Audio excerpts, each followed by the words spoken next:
காங்கிரசின் தற்போதைய கொள்கை தவறானது. மத்திய அமைச்சர் சல்மான் குர்ஷித் குற்றச்சாட்டு.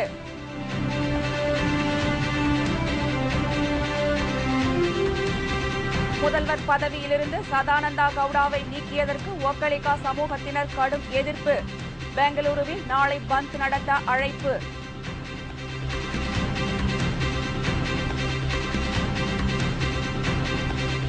மீனவர்களுடன் அரசு பேச்சுவார்த்தை. இறால் மீன்களுக்கு அரசே விலை நிர்ணயம் செய்ய கோரிக்கை.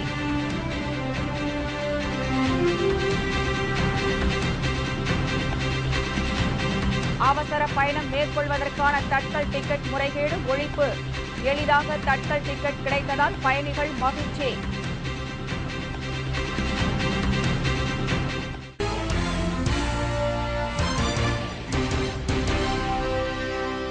வணக்கம். விரிவான செய்திகள்.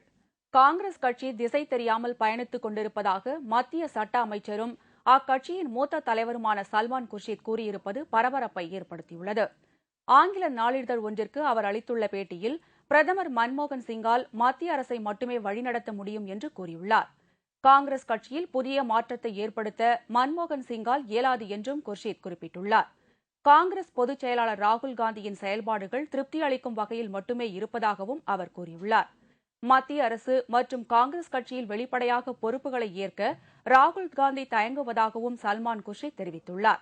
பேட்டி வெளியாகி பெரும் பரபரப்பு ஏற்பட்ட சூழ்நிலையில் செய்தியாளர்களிடம் பேசிய அவர் தமது கருத்துக்களுக்கு தவறாக அர்த்தம் கற்பிக்கப்பட்டுள்ளதாக கூறியுள்ளார். இந்திய பொருளாதாரம் வளர்ச்சிப் பாதையில் பயணிக்க மன்மோகன் சிங்கின் வழிகாட்டுதல் மிக அவசியம் என்று சல்மான் குர்ஷித் தெரிவித்துள்ளார். அது மட்டுமன்றி தாம் ஒருபோதும் காங்கிரஸ் திசை தெரியாமல் பயணிப்பதாக கூறவில்லை என்றும் அவர் மறுத்துள்ளார். ஊடகங்கள் செய்திகளை நடுநிலையுடன் வெளியிட வேண்டும் என்றும் அவர் வலியுறுத்தியுள்ளார். ஜெகதீஷ் ஷெட்டர் முதல்வராக பதவியேற்க உள்ள நிலையில் சதானந்தா கவுடா மாற்றத்திற்கு எதிர்ப்பு தெரிவித்து ஒக்கலிக சமுதாயத்தினர் பெங்களூருவில் நாளை பந்த் நடத்த அழைப்பு விடுத்துள்ளனர். சதானந்தா கவுடாவை முதல்வர் பதவியிலிருந்து மாற்றியதற்கு எதிர்ப்பு தெரிவித்து ஒக்கலிகா சமுதாயத்தினர் போராட்டத்தில் ஈடுபட்டனர். ஜெகதீஷ் ஷெட்டர் நாளை பதவியேற்கும் போது பெங்களூரில் பந்த் நடத்தவும் அழைப்பு விடுத்துள்ளனர். கர்நாடக முதல்வராக இருந்த சதானந்தா கவுடா ஒக்கலிகா சமூகத்தைச் சேர்ந்தவர். அவர் மாற்றப்பட்டு லிங்காயத்து சமூகத்தைச் சேர்ந்த ஜெகதீஷ் ஷெட்டர் புதிய முதல்வராக பொறுப்பேற்க இருக்கிறார். கர்நாடக மாநிலத்தில் லிங்காயத்து மற்றும் ஒக்காலிகா சமூகத்தினர் பெரும்பான்மையினர் ஆவர். சதானந்தா கவுடாவை மாற்றுவதற்கு ஒக்காலிகா சமூகத்தினர் கடும் எதிர்ப்பு தெரிவித்திருந்தனர். இருப்பினும் வேறு வழியில்லாமல் சதானந்தா கவுடாவை மாற்றியுள்ளனர். இதனால் பெங்களூரில் ஒக்காலிகா சமுதாயத்தினர் விவிபுரம், மினர்வா சர்க்கிள், ஜேசி ரோடு மற்றும் மாண்டியா மாவட்டம் சென்னப்பட்னா மற்றும் பல இடங்களில் போராட்டம் நடத்தினார்கள். இதில் பாஜக தலைவர்களின் உருவ பொம்மைகள் எரிக்கப்பட்டன. இந்நிலையில் பெங்களூருவில் இன்று நடைபெறும் பாஜக எம்எல்ஏக்கள் கூட்டத்தில் ஒக்காலிகா சமுதாயத்தை சமாதானப்படுத்த துணை முதல்வர் பதவி அளிக்கவும் பாஜக மேலிடம் முடிவு செய்துள்ளது. இறால் மீன்களுக்கு அரசே விலை நிர்ணயம் செய்வது தொடர்பாக மீனவர்களுடன் தலைமை செயலகத்தில் பேச்சுவார்த்தை நடைபெற்று வருகிறது. இறால் மீன்களின் தொடர் விலை வீழ்ச்சியால் பாதிக்கப்பட்டுள்ள மீனவர்கள் அதற்கு அரசே விலை நிர்ணயம் செய்து கொள்முதல் செய்ய வேண்டும் என்று வலியுறுத்தி தொடர் வேலைநிறுத்த போராட்டத்தில் ஈடுபட்டு வருகின்றனர். இந்நிலையில் மீனவர்களின் வேலைநிறுத்தத்தை முடிவுக்கு கொண்டுவரும் வகையில் தமிழ்நாடு அரசு தலைமைச் செயலகத்தில் மீன்வளத்துறை அமைச்சர் ஜெயபாலுடன் மீனவர்கள் பேச்சுவார்த்தை நடத்தி வருகின்றனர். இறால் மீன்களுக்கு அரசே விலை நிர்ணயம் செய்ய வேண்டும், மானிய விலையில் மீனவர்களுக்கு வழங்கப்படும் டீசலின் அளவு 1500 லிட்டரிலிருந்து 2500 லிட்டராக அதிகரிக்க வேண்டும், மீன்பிடி தடை காலத்தில் விசைப்படகுகள் மீன்பிடிக்க தடை விதிக்கக்கூடாது என்பது உள்ளிட்ட 4 கோரிக்கைகளை மீனவர்கள் வலியுறுத்தினர். இன்னைக்கு எங்களை மீன்வளத்துறை அமைச்சர் எங்களுடைய நிலைமை அறிஞ்சு அவங்களா மீட்டிங் கூப்பிட்டுருக்காங்க. இந்த மீட்டிங்ல எக்ஸ்போர்ட்டர்ஸையும் கூப்பிட்டு வச்சு மீட்டிங் நடத்துவாங்க. இந்த மீட்டிங்ல எங்களுக்கு ஒரு தீர்வு காணும். இந்த மீட்டிங்ல நாங்க கேட்க போறது எங்களுக்கு கூடுதலான மானிய டீசல் கேட்க போறோம். எங்களுக்கு ஏற்கனவே 1500 லிட்டர் டீசல் கொடுத்துக்கிட்டு இருக்காங்க. அது பத்தல, அதை ஒரு 3000 லிட்டரமா கொடுங்கன்னு கேட்டுக்கிட்டு போறோம். நாங்க பிடிக்கக்கூடிய டீசலுக்கு மொத்தத்துல வரி நீக்கம் பண்ணி கொடுக்கணும் அப்படிங்கிற ஒரு கோரிக்கை வச்சிருக்கிறோம். மத்திய அரசு இதுல எங்களுக்கு முழுமையா தலையிட்டு எங்களுக்கு டீசல் வரி நீக்கம் செஞ்சு டீசலை கொடுக்கணும். அரசு அதிகாரிகள் மற்றும் மாநிலத்தின் அனைத்து மீனவர் சங்க பிரதிநிதிகள் இந்த பேச்சுவார்த்தையில் பங்கேற்றுள்ளனர். ரயில்களில் அவசர பயணம் மேற்கொள்வதற்கான தட்கல் டிக்கெட் விற்பனை நேரம் இன்று முதல் மாற்றம் செய்யப்பட்டுள்ளது.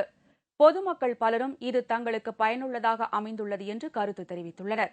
ரயில்வே முன்பதிவு மையங்களில் இதுவரை காலை 8 மணிக்கு தொடங்கும் தட்கல் முன்பதிவு இன்று முதல் காலை 10 மணிக்கு தொடங்கும் என்றும் எந்த ஒரு ஏஜென்ட்டும் தட்கல் முறையில் முன்பதிவு செய்ய முடியாத வகையில் நடவடிக்கை மேற்கொள்ளப்பட்டுள்ளதாக தென்னக ரயில்வே கூறியிருந்தது. சென்னை ரயில் நிலையத்தில் பயணிகள் தட்கல் டிக்கெட் முன்பதிவு செய்ய இன்று ஆர்வத்துடன் வந்திருந்தனர். இதுவரை ஏஜென்ட்டுகளுக்கு மட்டுமே கிடைத்து வந்த தட்கல் டிக்கெட் தற்போது பொதுமக்களுக்கும் எளிதாக கிடைப்பதாக அவர்கள் மகிழ்ச்சி தெரிவித்தனர். மிஸ்யூஸ்லாம் போகணும் அப்படிங்கிறதுனால தான் 10 மணிக்கு வச்சிருக்காங்க. That is very much convenient to public to come to 10 o'clock. Because 6 மணிக்கு நம்ம ஒரு இடத்துக்கு வரணும் அப்படின்னு வச்சுருந்தா பஸ் கிடைக்காது, ஆட்டோ கிடைக்காது. 150 rupees டிக்கெட்டுக்கு 250 ரூபாய்க்கு நம்ம ஆட்டோ சார்ஜ் பண்ணோம். இதெல்லாம் பார்க்கும்போது இது best method, I think so. Andhra உயர்நீதிமன்றம் தனக்கு ஜாமீன் வழங்க மறுத்ததை அடுத்து ஒய்எஸ்ஆர் காங்கிரஸ் தலைவர் ஜெகன்மோகன் ரெட்டி உச்சநீதிமன்றத்தை நாடியுள்ளார்.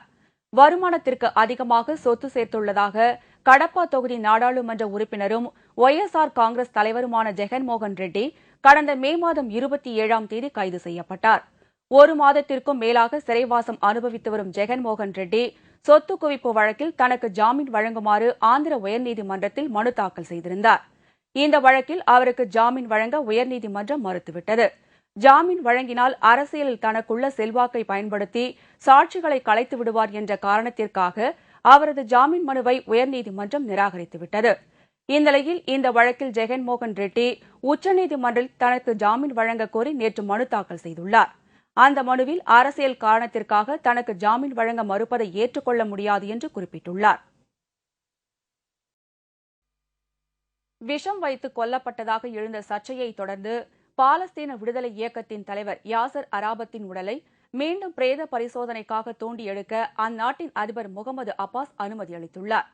இதுகுறித்து செய்தியாளர்களிடம் பேசிய பாலஸ்தீன அதிகாரப்பூர்வ அதிபரின் உதவியாளர் சாயிப் இர்காத், விஷம் வைத்து கொல்லப்பட்டதாக எழுந்த குற்றச்சாட்டை அடுத்து அராபத்தின் குடும்பத்தினர், அவரது இயக்கம் சார்ந்த அமைப்பினர் சம்மதம் தெரிவித்ததன் பேரில் அனுமதி அளிக்கப்பட்டுள்ளதாக கூறினார். இதற்காக சுவிஸ் நிபுணர்கள் பாலஸ்தீனம் வரவழைக்கப்பட்டுள்ளதாகவும் மீண்டும் பிரேத பரிசோதனை செய்வதற்காக அவரது உடலை தோண்டி எடுக்கப்படும் என்றார். பாலஸ்தீன விடுதலை இயக்கத்தின் தலைவரான யாசர் அராபத் கடந்த 2004ஆம் ஆண்டு நவம்பர் 11இல் உடல்நலக் குறைவால் இறந்தார். பிரான்ஸ் சென்றிருந்தபோது உடல்நலக் குறைவால் அங்குள்ள ராணுவ மருத்துவமனையில் சிகிச்சை பெற்றபோது அவருக்கு பொலானியம் 210 என்ற கொடிய விஷம் கலந்து கொடுக்கப்பட்டதாலேயே அவர் இறந்ததாக சுவிட்சர்லாந்து கதிர்வீச்சு இயற்பியல் ஆராய்ச்சி மையம் தகவல் வெளியிட்டிருந்தது குறிப்பிடத்தக்கது. திருச்சி அருகே போலி பத்திரங்கள் தயார் செய்து 4.5 கோடி மதிப்புள்ள வீட்டு மனைகளை அபகரித்த திமுக கிளை செயலாளர் மீது நடவடிக்கை எடுக்க கோரி பாதிக்கப்பட்டோர் மாவட்ட ஆட்சியரிடம் புகார் அளித்துள்ளனர்.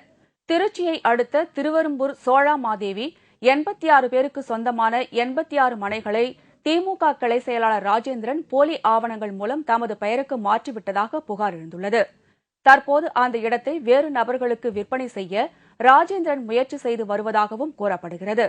இதனால் மனை உரிமையாளர்கள் 86 பேரும் மாவட்ட ஆட்சியரை சந்தித்து நிலத்தை மீட்டுக் கொடுக்குமாறு மனு அளித்தனர். அப்ரூவ்டான பிளாட்டு எல்லாரும் நம்பிக்கையோட 1990 நாங்கள் வாங்கினோம்.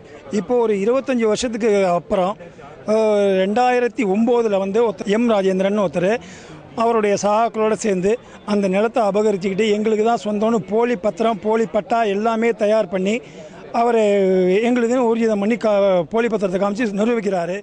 திமுக ஆட்சியில் இருந்த காரணத்தினால் கடந்த 5 ஆண்டுகளாக ராஜேந்திரன் மீது எந்தவித நடவடிக்கையும் எடுக்கப்படவில்லை என்று சோழாமாதேவி வாசிகள் தெரிவித்துள்ளனர். தற்போது அதிமுக ஆட்சி பொறுப்பேற்றும் தங்கள் நிலத்தை மீட்க முடியவில்லை என்றும் அவர்கள் வேதனை தெரிவித்துள்ளனர்.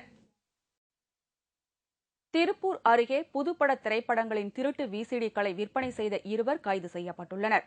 தாராபுரம் பேருந்து நிலையத்தில் உள்ள கடைகளில் திருட்டு விசிடி விற்பதாக போலீசாருக்கு தகவல் கிடைத்ததன் பேரில் திடீர் சோதனை மேற்கொள்ளப்பட்டது.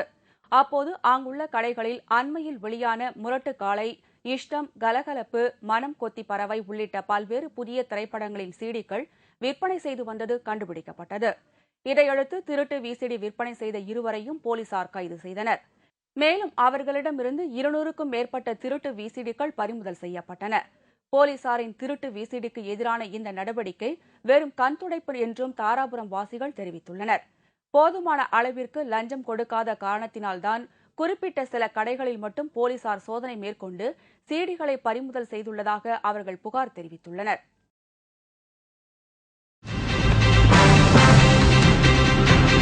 நூறு நாள் வேலை திட்டத்தில் முறைகேடு, கூலி கேட்டவரை அடித்து உதைத்த பஞ்சாயத்து தலைவர்.